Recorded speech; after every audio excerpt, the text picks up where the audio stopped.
When my son told me I was not welcome for Christmas, I smiled, got into my car, and drove away into the cold December night. 2 days later, my phone would not stop buzzing. 20 missed calls, each one more desperate than the last. But that evening, as I gripped the wheel and stared at the glow of holiday lights on other houses, I felt something break inside me. Something that had been waiting for years. Before we continue, please make sure to subscribe to the channel and tell us in the comments where you are listening from. Your support helps us share more stories like this one. I had started the night with warmth in my heart. Christmas was coming, and I carried with me the idea of tradition, of family, of sitting around the table as we once did when Maria was alive. I imagined laughter, familiar dishes, and Daniel thanking me for bringing my famous turkey with sage stuffing. For years, even in our hardest winters, Maria would smile and say that my stuffing was better than her grandmother's. Those words lived in me, like a spark of light that no grief could put out. That spark flickered the moment Daniel shifted uncomfortably on his leather couch. The one I had helped him pick out when Isabel insisted their living room needed to look more sophisticated. I could tell something was wrong. His hands twisted, his eyes fixed on the marble coffee table that I had bought last spring, and then he spoke words I never expected to hear. "Dad, you will not be welcome here for Christmas." For a moment I thought I misheard. The room was too perfect, too decorated, too filled with the scent of Isabel's expensive candles to hold a sentence like that. The tree glittered 12 feet high with glass ornaments. The silk curtains hung heavy across the windows. Every inch of that house carried a piece of me. The floors were laid with money I borrowed. The molding along the ceiling had been charged to my credit card. Even the dining table that stood ready for Christmas dinner had come from my savings. I looked at him and asked why. He swallowed, his voice shrinking. "Isabel's parents are coming, and they have their traditions. It will be easier this way. Easier." The word cut deep. I repeated it slowly, trying to taste what he was really saying. Easier meant I was a problem to be avoided, a burden in my own son's home. He could not look at me, and his shoulders folded in on themselves as if bracing for a blow that never came. Through the kitchen archway, I could see Isabel's new KitchenAid mixer gleaming on the counter, a professional model she had used twice before setting it aside as decoration. $2,000 of my money stood there like an accusation. I felt my hands turn cold. I asked quietly where he expected me to spend Christmas. Daniel's eyes dropped. "Maybe with Aunt Rosa," he said. "Or we could do something the weekend after." The weekend after, as though Christmas was just another appointment that could be postponed. I stood slowly, my knees stiff after years of hard work and sacrifice. I had built a life of giving, and in return, I was being asked to step aside. Daniel said, "Wait." But I was already moving down the hallway, past the photos where my face grew smaller and smaller as the years went on, past the closet stuffed with Isabel's expensive jackets. I put my hand on the doorknob, its cold metal steady under my palm. Without turning around, I said, "Tell Isabel's parents something for me. Feliz Navidad." Then I stepped out into the December air. The night was sharp and biting, but it woke me in a way nothing else could. Behind me, I heard Daniel call my name once, then the quiet click of the door. Final, unshakable. I walked across the driveway to my truck and climbed inside. For a moment I sat without starting the engine, staring at the Christmas lights glowing in the neighborhood windows. Families gathered behind those walls, laughing and celebrating, while I sat alone outside the house I had helped pay for, but no longer belonged to. I started the engine and pulled away, the heater humming against the cold. Every block I passed carried memories of how much I had sacrificed for Daniel and Isabel. 5th Street, where I had refinanced my own home to cover their down payment, the loan officer asking me if I was sure. Lincoln Street, where I had taken out a second mortgage when Daniel lost his job, Isabel standing behind him with her purse slung over her shoulder, nodding as if my desperation was hers to accept. Each stoplight seemed to whisper the truth I had been too proud to hear. My love and my sacrifice had been turned into convenience, nothing more. At 29th and Grand, I saw a young father loading presents into his SUV. His children pressed their faces to the glass, fogging the windows with excitement. Once, that had been Daniel and me. I gripped the steering wheel tighter, my knuckles white against the leather. My mind began counting, not memories, but numbers. $2,800 every month for 5 years. The total rose like water in a flood. $140,000. More than Maria and I had saved in all our years together. More than I could ever replace. I drove past streets filled with glittering houses, each one warm with families that still understood the word welcome. When I finally turned onto my own block, I saw the cracked driveway and the porch light that flickered weakly above it. Repairs I had postponed, bills I had set aside, dreams I had buried so that Daniel and Isabel could live in comfort. Inside, the house was quiet. Too quiet. Maria's laughter no longer filled the kitchen. Her voice no longer called me to put down my work and enjoy life. I stood in the dark, my breath echoing in the silence, and realized just how long I had been living as a shadow in someone else's story. My phone buzzed on the counter. I did not answer. I poured a glass of water, stared at my reflection in the window, and whispered the truth that had been growing all evening. Maybe it is time I stopped paying for the house I am not welcome in. I sat alone in my kitchen with the weak light from the porch flickering through the window. The glass of water I had poured was half full, but I had not touched it. My mind kept circling back, refusing to stop at the present moment. Every thought dragged me backwards, to every decision that had brought me here, to every sacrifice that had built a life where I was no longer welcome. The numbers always came first. Numbers do not lie. They sit quietly on paper, without shame, without excuses. When Daniel and Isabel wanted their first house, I had gone to the bank with the certainty that I was doing something noble. The loan officer had looked at me with raised eyebrows when I signed the papers for a second mortgage. "You are putting a lot on the line, Mr. Flores. Are you sure?" I had nodded. Of course I was sure. It was my son's future. It was family. The man across the desk had pressed his lips together as if he wanted to say more, but did not. I left the bank proud, not realizing I had handed away years of my own life for a house that would one day shut me out. The down payment had been $47,000. $47,000 that Maria and I had scraped together from long hours, late nights, and years of saying no to ourselves so that we could one day say yes to something important. I remember writing the check, my hands shaking a little from the size of it, but my heart swelling with pride. Daniel had hugged me then. He had said he would pay it back. Isabel had kissed my cheek and called me generous. I had believed both of them. It did not stop there.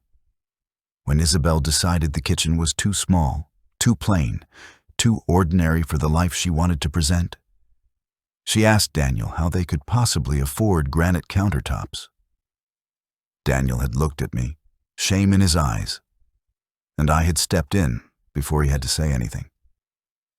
"Do not worry," I told him. "I will handle it." $18,000 later, the counters gleamed, and Isabel smiled in photographs she posted online.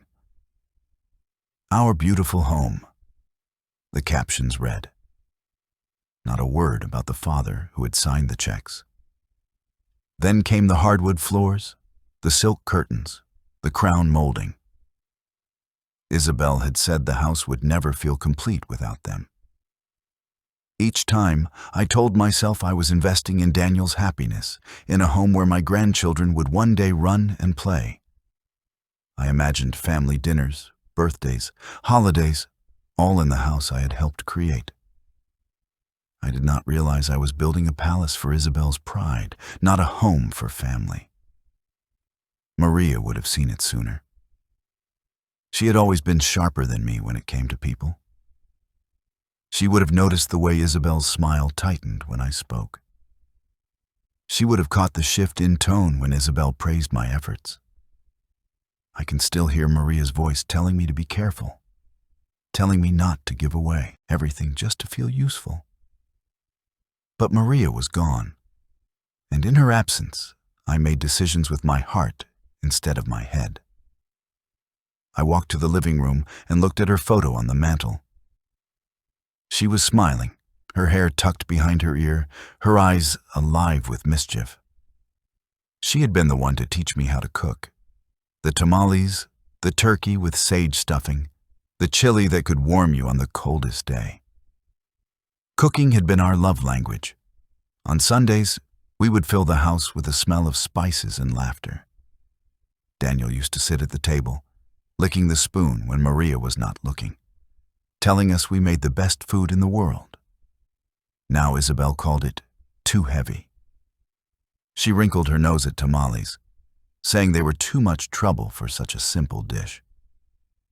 She pushed her plate away when I brought chili, saying it upset her stomach.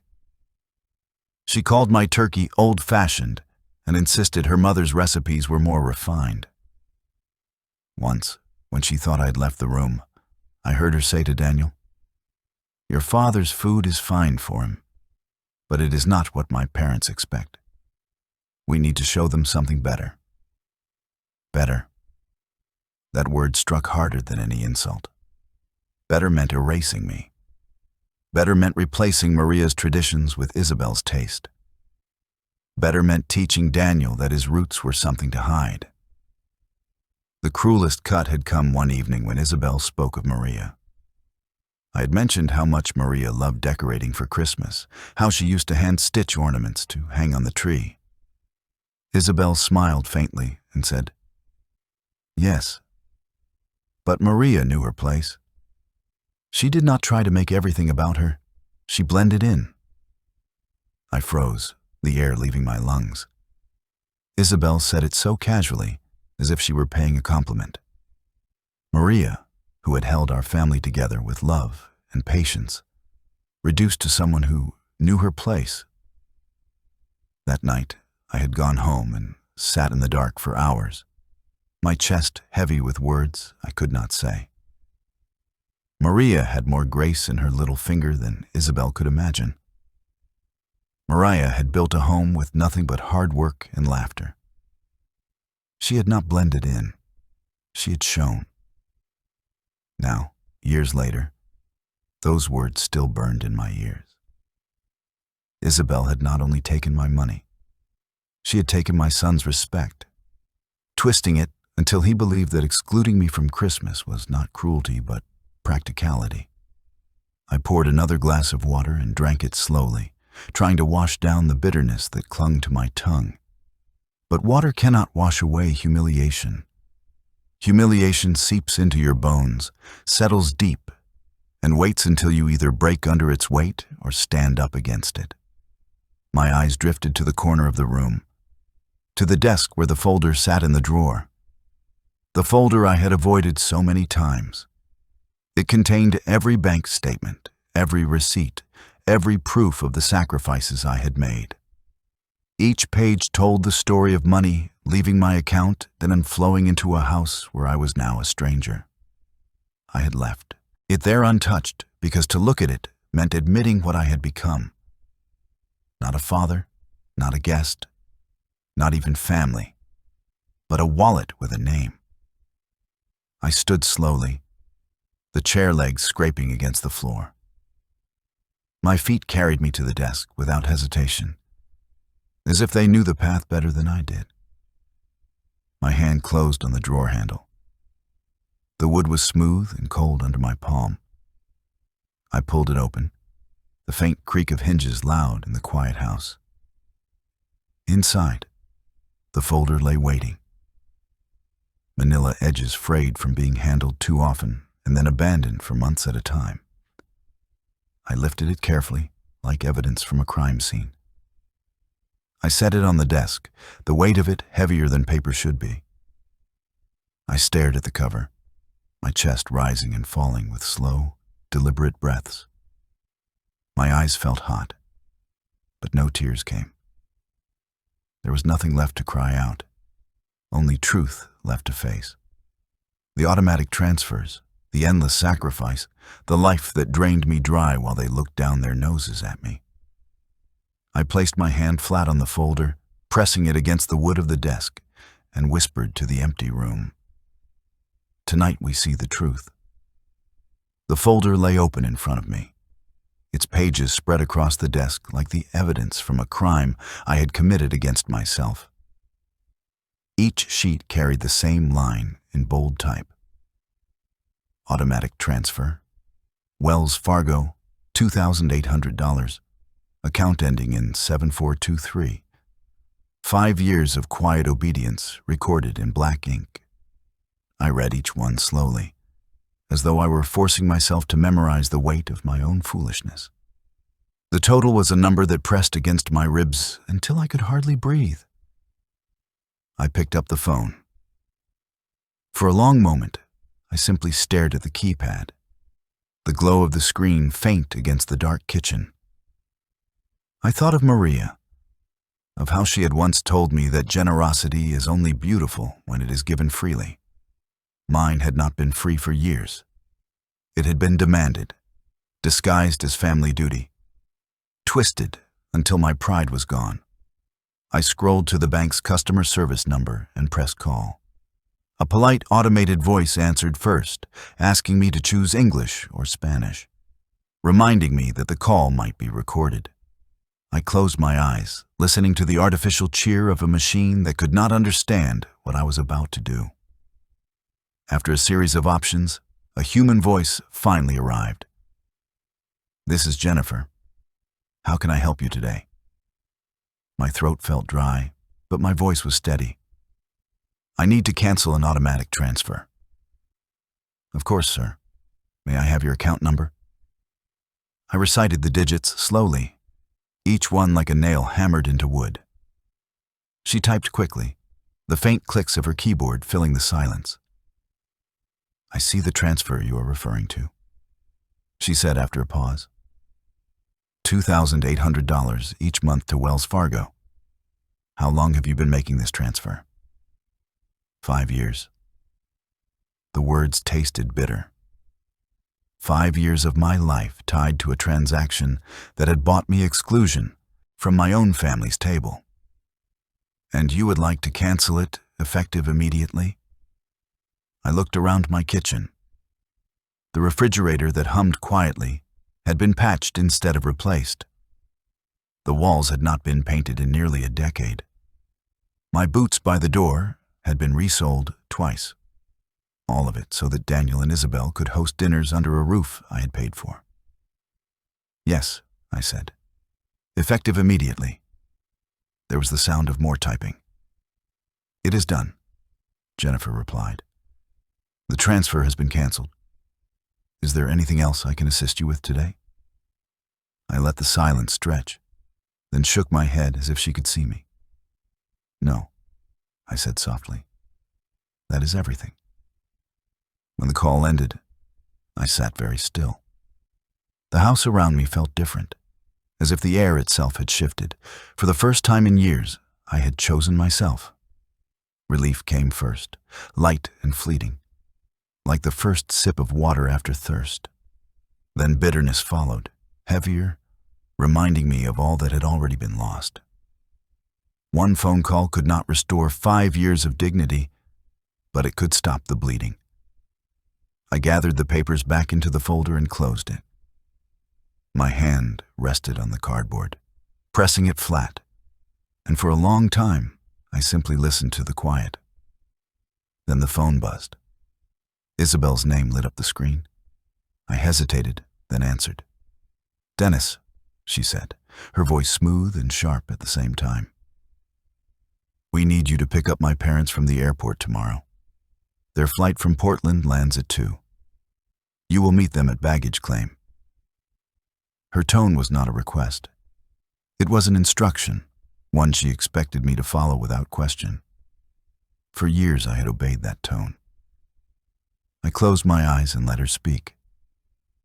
She listed the airline, the carousel number, and then she added, "Please wear something decent. They notice these things." I let the silence linger, then said quietly, "Of course. I will take care of everything." "Good," she said, already moving on to another thought. "And Dennis, do not be late. They do not like to wait."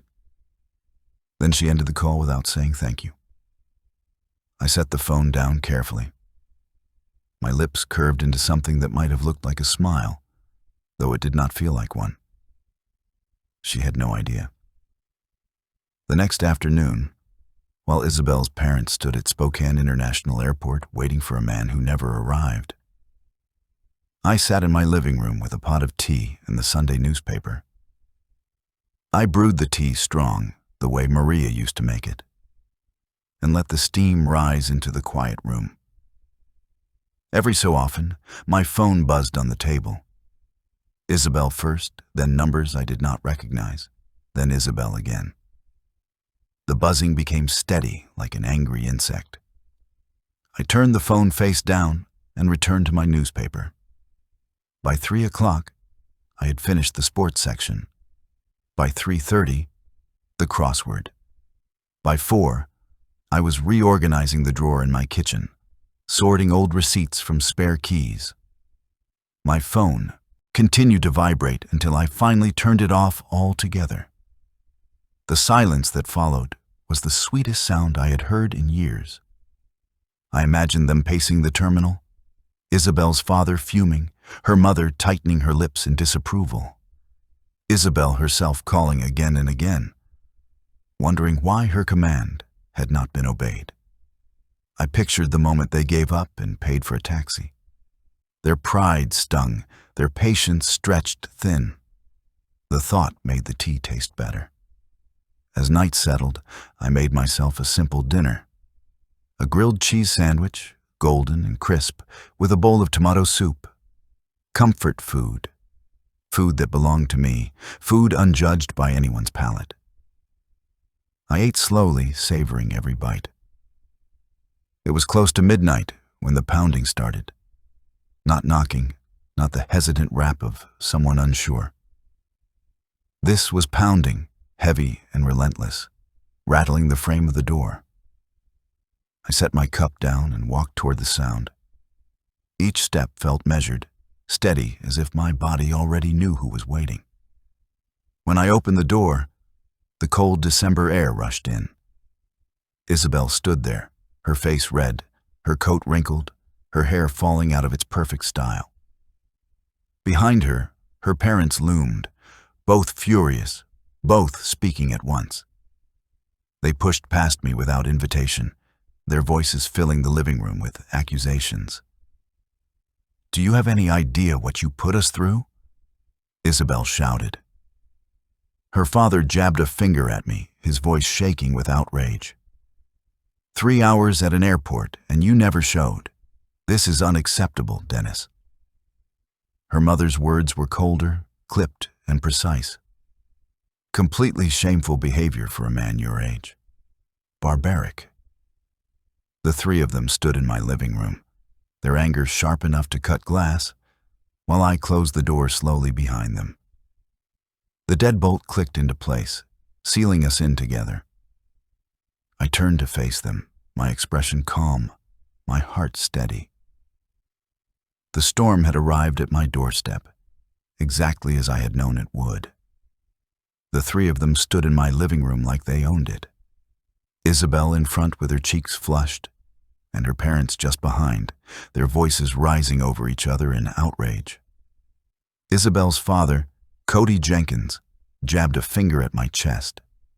His face was red, his words spit out like bullets. "You humiliated us. 3 hours in an airport. Do you have any idea who I am? Do you have any idea how important my time is?" Catherine Jenkins' voice cut sharper, colder, each word dripping with disdain.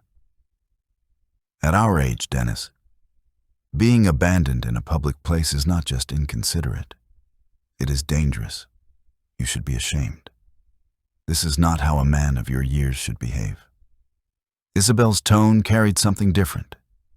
It was not only anger, it was fear wrapped in arrogance, as if she could scold reality into bending her way. "You embarrassed me, Dennis. You embarrassed our family. Do you understand what you have done? People saw my parents waiting. Do you think word will not spread?" I stood near the door, watching the storm of their fury. For years I had taken these words in silence, letting them wash over me. Not tonight. My calm seemed to unnerve them, as if they expected shouting and excuses. Instead, I said evenly, "You were stranded at an airport because I did not come. That is the truth. You will survive it." Cody's face darkened. He stepped closer until the smell of his cologne mixed with the faint scent of the tomato soup still in the kitchen. "Do not play games with me, old man. You think you can humiliate us without consequences? I have connections in this city. Business leaders, bankers, people who matter. I will make sure everyone knows exactly what kind of man you are." Catherine raised her chin. "You may think you can defy us, but you cannot. Reputation is everything, Dennis. You will regret this." Isabel crossed her arms, her voice sharp and cutting. "You are weak. You have always been weak. My parents gave you a chance to be included in something better, and you have ruined it. You are nothing but a bitter old man who cannot let go of his pride." Her words might have pierced me once, but now they rang hollow. I thought of Maria, of the way she had stood beside me when we had nothing, of the way she had believed in the dignity of honest work. I thought of the checks I had written, the sacrifices I had made, the years of silence I had swallowed. All of that was ending tonight. "This is my house," I said, my voice low but steady. "And in my house, you will not insult me, my wife, or the life we built. You are guests who have long overstayed your welcome." For a moment, silence settled in the room, thick and heavy. Then Cody laughed, a bitter sound. "Guests? You should be thanking us for giving your son a family worth being part of. Without us, he would still be small. You should be grateful." Grateful. The word burned. Grateful for being excluded from Christmas. Grateful for being reduced to a wallet. Grateful for having my sacrifices mocked. My jaw tightened. I stepped closer, my eyes locked on Cody's. "I have been grateful enough. Now I am finished." They left in a flurry of angry voices, Cody throwing one last glare over his shoulder. "You will regret this, Dennis. You do not know who you are messing with. We will ruin you." The door slammed behind them, leaving the house vibrating with the echo of their threats. For the next 2 days, silence returned. I went about my life quietly. I brewed tea, I read the newspaper. I even fixed the flickering porch light that had been bothering me for months. But beneath the surface, I felt the tension of something coming. Their words had not been empty. People like Cody and Catherine did not shout and then walk away. They struck back. On the third morning, I opened the Spokane Review, and there it was. Page 3, a headline that made my stomach twist. Spokane businessman abandons elderly couple at airport during holiday storm. My photo stared back at me. An old corporate headshot from years ago, pulled from some forgotten website. The story painted me as cruel, unstable, irresponsible. It described Cody and Catherine Jenkins as helpless victims, stranded for hours in dangerous conditions while I ignored their calls. The article quoted Cody directly. "We could not believe someone would treat us this way. At our age, it was not only inconsiderate, it was dangerous. We feared for our safety." I read the words twice, then a third time. My coffee grew cold on the table as the lies sank in. There had been no storm. The weather that day had been 52 degrees and clear. But to anyone who read the article, I was not a father fighting for dignity. I was a bitter old man who had snapped. By noon, my phone was buzzing again. Not from Cody or Isabel this time, but from acquaintances, from old neighbors, even from one of the men at church. Some were polite, asking if I was all right. Others were colder, their voices carrying judgment. One man laughed nervously and said, "I always wondered how you managed to give so much money to them. Maybe you were not as stable as we thought." In the grocery store, I felt eyes on me. A woman I had known for years whispered to her husband as I passed. The cashier gave me a tight smile but would not meet my eyes. Reputation moves fast in a small city, faster than truth, faster than dignity. The Jenkinses knew this. They had struck where it would hurt most, not at my bank account, but at my name. That night, I sat at the kitchen table with the newspaper spread in front of me. I traced the headline with my finger, my jaw clenched so hard it ached. Around me, the house was quiet, but inside me, something was no longer still. They had taken my sacrifices, twisted my generosity, and when I refused to bow any longer, they had dragged me into the public square and painted me a villain. I picked up the paper, slammed it down on the table, and whispered to the empty room, "If it is war they want, I will show them a war." The newspaper lay folded on the table for 2 days, its headline glaring up at me whenever I walked past. I did not throw it away.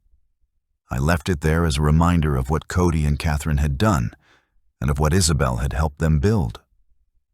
They had gone public. They had chosen to drag my name through mud in front of an entire city. That choice meant something. It meant I was no longer only a father pushed out of Christmas. I was a man at war. On the third evening, I pulled the manila folder from my desk again and laid it open. The pages spread out like ammunition. Bank statements, mortgage confirmations, receipts for renovations, credit card bills showing the granite countertops Isabel loved to photograph, the furniture she claimed was essential for their entertaining. I stacked them by year, highlighting the transfers in yellow. Each line was a reminder. $2,800. 15 days of labor. Erased with a single electronic sweep. 5 years of those lines had eaten my savings and my pride. I added other papers.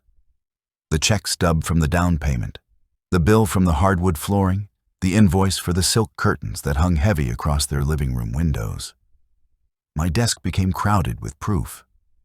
Not the kind of proof you could argue with, but numbers and dates, steady and undeniable. When I grew tired of paper, I turned to the glowing light of my laptop.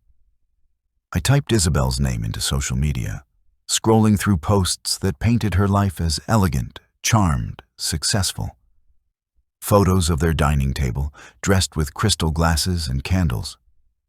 Captions about family traditions, holiday cheer, hospitality. And all of it staged in a house I had paid for. I saved the images to a folder, clicking carefully. A picture of Isabel in the new kitchen, the granite counters behind her. a snapshot of the mixer I had bought, described as her favorite tool, a photo of the backyard gathering with friends, where Daniel had raised a glass beside furniture purchased on my card. Each post was a piece of the puzzle, another truth they had foolishly left in plain sight. Then I searched for Cody. His professional profiles were pristine, filled with words like integrity, leadership, and trust. He sat on the board of 2 community organizations, his name tied to fundraisers and charity galas. A man with a carefully polished reputation, the kind that relied on people believing his image without question. I copied his bio, his photos, his own words about community service, and saved them alongside the evidence. For Catherine, the trail was social. Images of charity luncheons, of glasses of wine held just so, of vacation photos captioned with gratitude, each one crafted to show refinement. I saved those too, because appearances crumble quickly when set against truth. By midnight, my laptop screen glowed with dozens of files. My printer hummed as it spat them out, page after page stacking into neat piles. I arranged them chronologically, then bundled them into packets. Each packet contained the same story. Money I had given, things I had bought, lies they had told, and finally the article that smeared my name. I circled words in red ink. Storm beside the weather report that proved the day had been clear. Dangerous next to the note that Cody and Catherine were in their 50s, healthy, hardly fragile victims.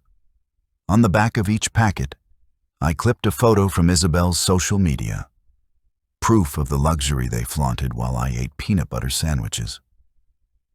When I was finished, I counted the stacks. 12. One for each dinner guest they had invited for Christmas Eve. Not only family, but neighbors, friends, members of their circle. People who had read the newspaper and shaken their heads at the story of the cruel old man. People who deserved to see the truth with their own eyes. The house was quiet when I leaned back in my chair. I turned toward the mantel, where Maria's photo waited in its frame. The lamplight touched her smile. I carried the photo into the kitchen and set it on the table beside the evidence. For a long time, I just looked at her. "Maria," I said softly, "they think they have destroyed me. They think they can erase what we built. But they are wrong. You taught me to fight with dignity. You taught me to value truth over pride. Tomorrow, I will walk into their house, and I will not be silent anymore. They will know who I am. They will know what I gave. And they will know that I am finished paying for their lies." The room did not answer, but the weight in my chest eased slightly. Speaking to her made me feel less alone, as if the strength I once borrowed from her laughter was returning in quiet echoes. Christmas Eve arrived cold and gray. Snow threatened, but did not fall. The city buzzed with shoppers finishing their lists, with families preparing meals, with neighbors greeting each other in doorways. In my house, there was only the sound of the iron hissing against fabric. I laid my best suit across the ironing board. Navy blue, pressed and careful. It was the same suit I had worn at Maria's funeral, the one that carried the memory of farewell. Tonight, it would carry a different meaning. Tonight, it would be armor. I smoothed the lapels, checked the seams, polished the shoes until they reflected the lamplight. On the desk, the briefcase waited open, the packets stacked neatly inside. I checked them again, making sure nothing was missing. Receipts, statements, photos, the newspaper article marked in red. I placed Maria's photo on top for a moment, then set it gently back on the mantel. The clock on the wall ticked steadily toward evening. Each minute brought me closer to the confrontation. I stood in front of the mirror, adjusting my tie, smoothing the jacket. The man staring back at me looked older than he once had, but there was something in his eyes that had been missing for years. Resolve.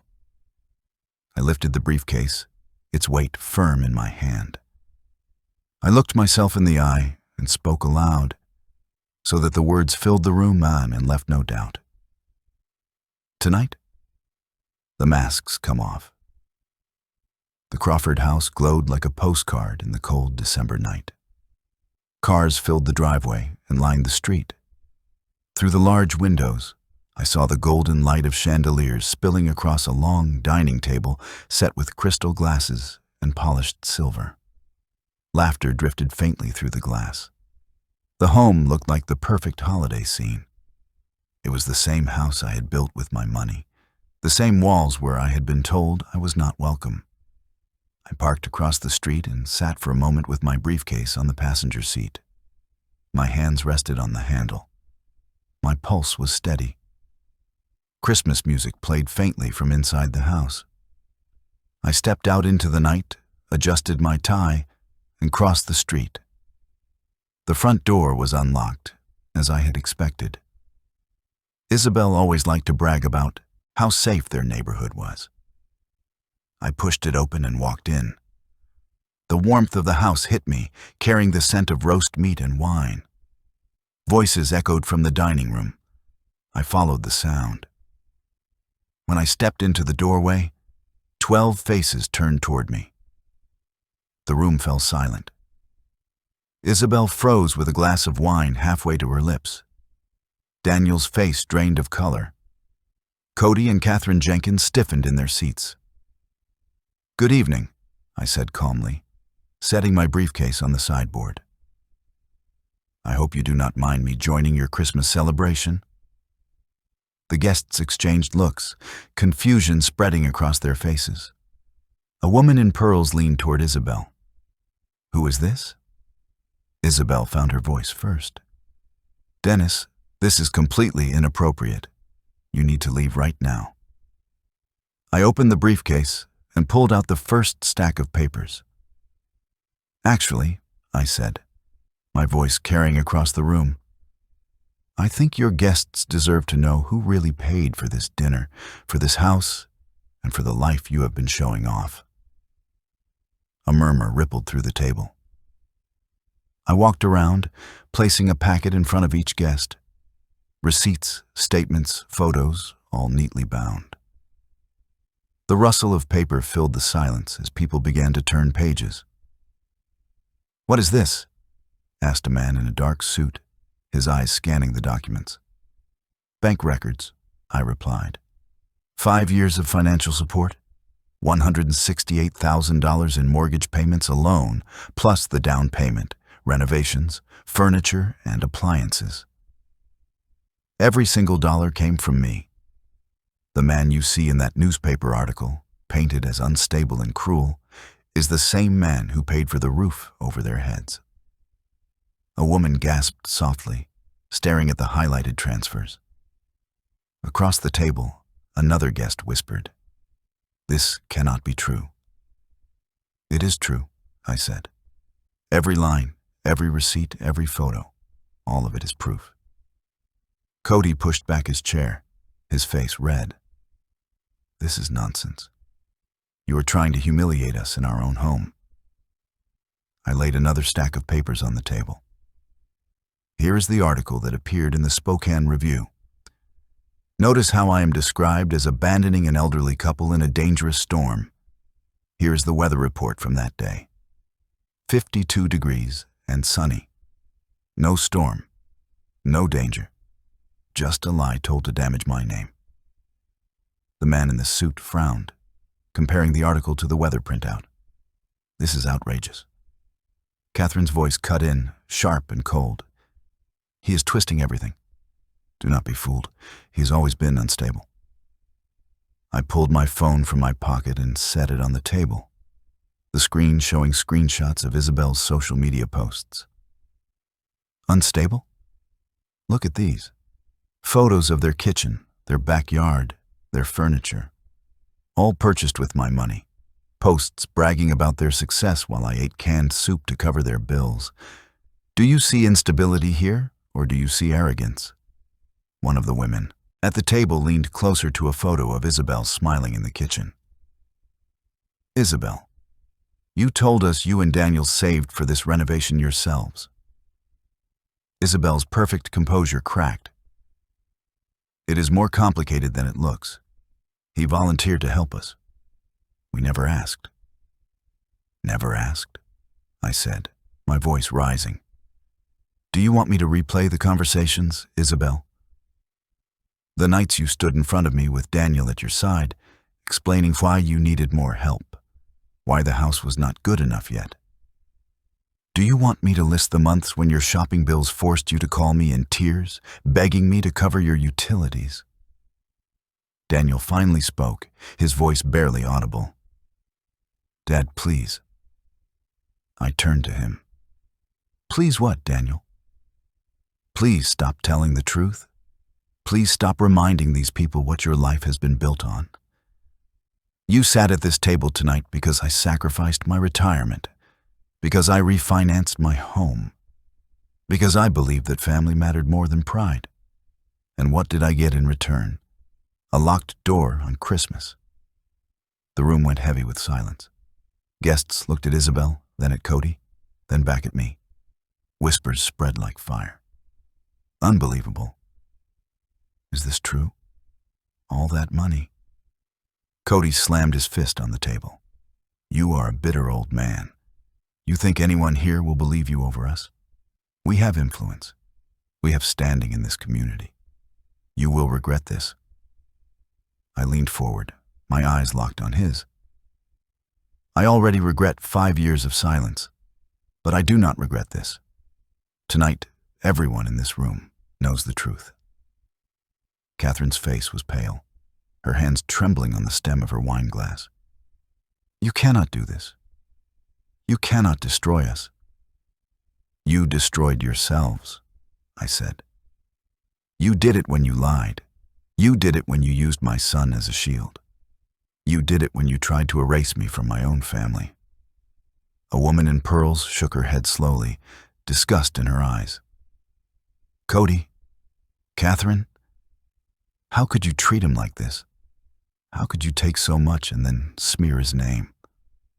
Across the table, a man folded the article and placed it down with finality. I have known you both for years, but this is disgraceful. Isabel's voice cracked. Please stop. This is a private matter. None of you understand the full story. I straightened my tie, gathering the remaining papers back into my briefcase. It stopped being private the moment you put me in the newspaper. It stopped being private when you made my humiliation your entertainment. Daniel sat frozen, his eyes on the table.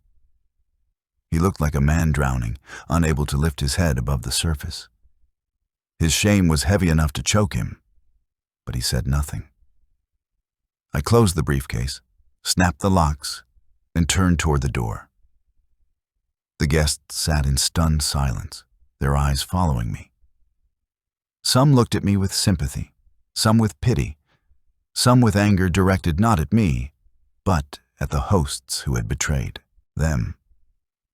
I paused in the doorway, my hand on the briefcase handle.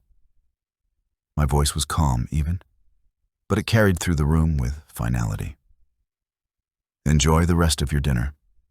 It is the last one I will ever pay for. I stepped into the hallway and pulled the door behind me. As it clicked shut, the room erupted into shouting, questions, accusations. The sound of a social facade collapsing filled the night as I walked steadily into the cold air, my breath rising like smoke. The silence after the Christmas dinner confrontation did not feel like peace. It felt like the quiet that settles after an explosion, when the smoke is still rising and the ground is still trembling. I had walked out of Daniel's house with my briefcase in hand, leaving behind a room filled with shouting and disbelief. The winter night had swallowed me whole, but my heart had pounded with clarity. I had spoken the truth. I had handed them their lies in neat packets, and I had walked away free. The days that followed revealed the full weight of my choice. The first sign came from the bank. They mailed notices to Daniel and Isabel about the mortgage. Without my automatic transfers, the payments stopped instantly. 2 weeks later, the first late notice arrived. By the end of the month, the bank had sent a final warning. Then came the letter marked "Foreclosure Proceedings Initiated." I heard about it not from them, but from a neighbor who still spoke to me kindly. She had seen the notice taped to the Crawford house door. "It is starting," she told me quietly, her voice laced with sympathy. I thanked her, but inside I felt no pity. For years I had carried that house on my back. Now it was theirs to carry, and they had no strength to do it. The facade crumbled quickly. Isabel's carefully curated image began to unravel when friends stopped visiting.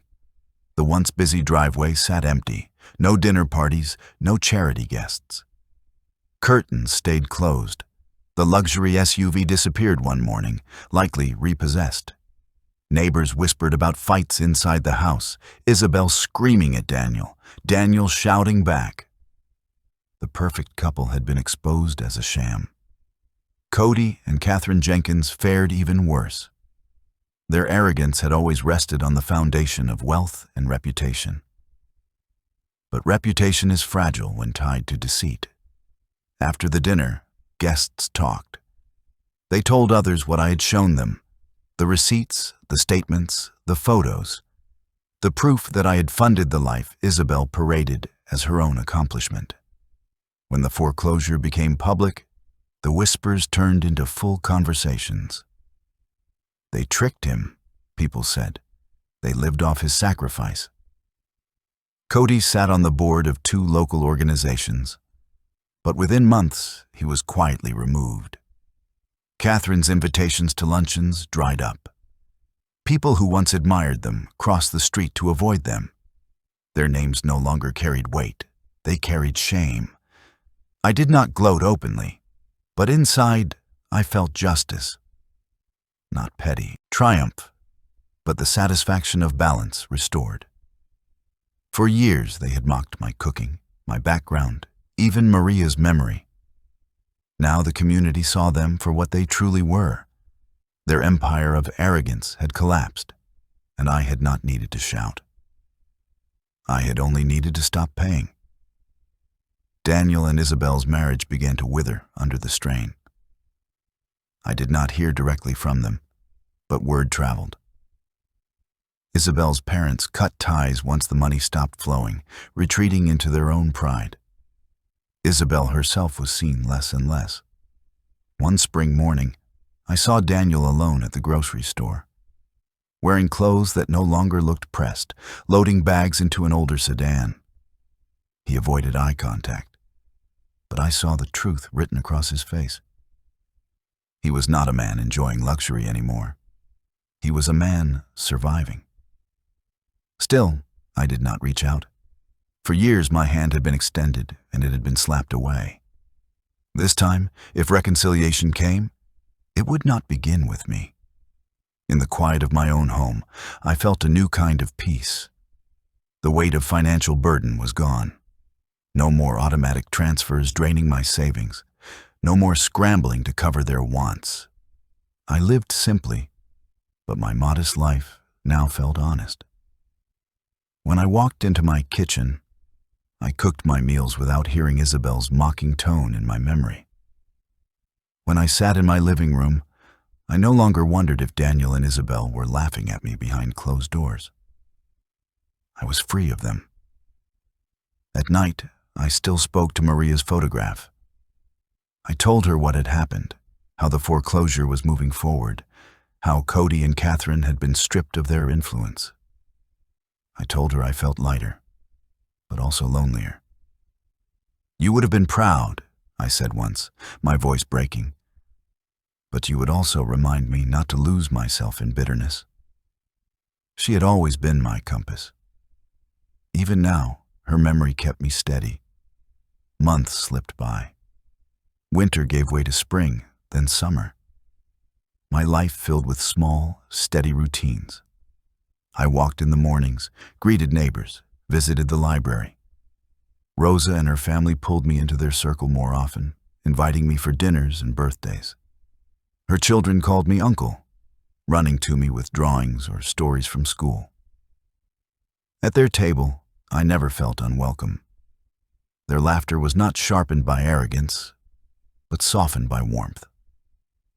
Then, one evening in late May, the past returned to my doorstep. A knock echoed through my house, hesitant but insistent.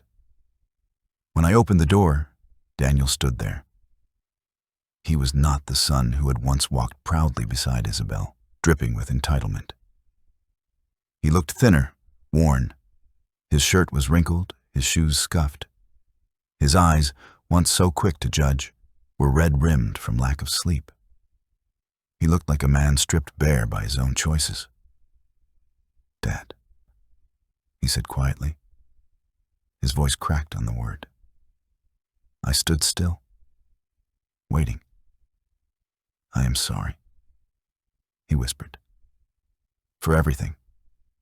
For letting Isabel's words drown yours. For mocking what you gave. For letting her mock Mom's memory. For shutting you out when you had given us everything.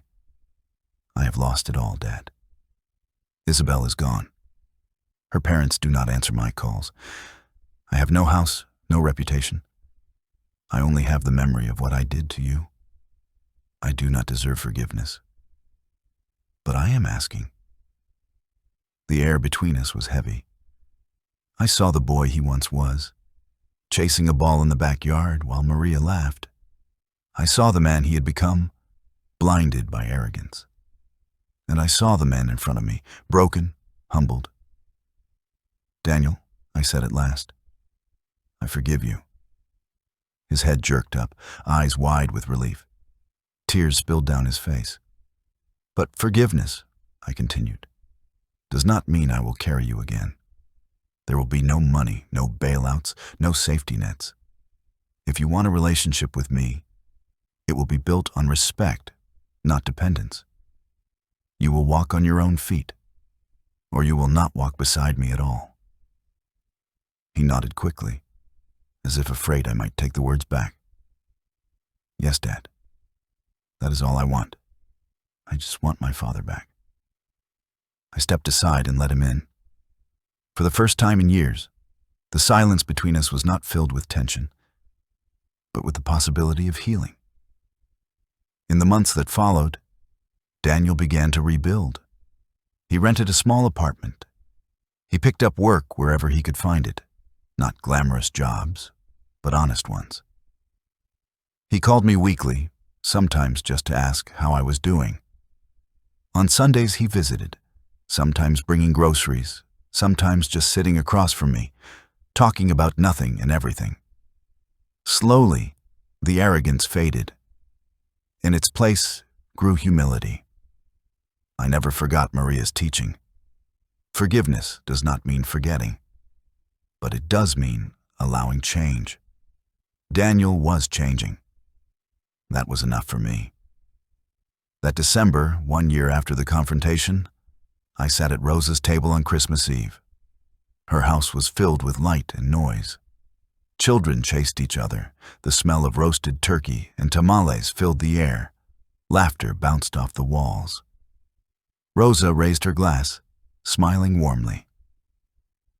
"To family," she said. "The ones we are born with, and the ones we find along the way." I lifted my glass, my heart full in a way it had not been for years. Daniel sat across from me, quiet but present, part of the circle again. Rosa's children leaned against my shoulders, their laughter ringing like bells. Maria's memory was with me, not as pain, but as comfort. For the first time in many years, I did not feel excluded. I did not feel mocked or burdened.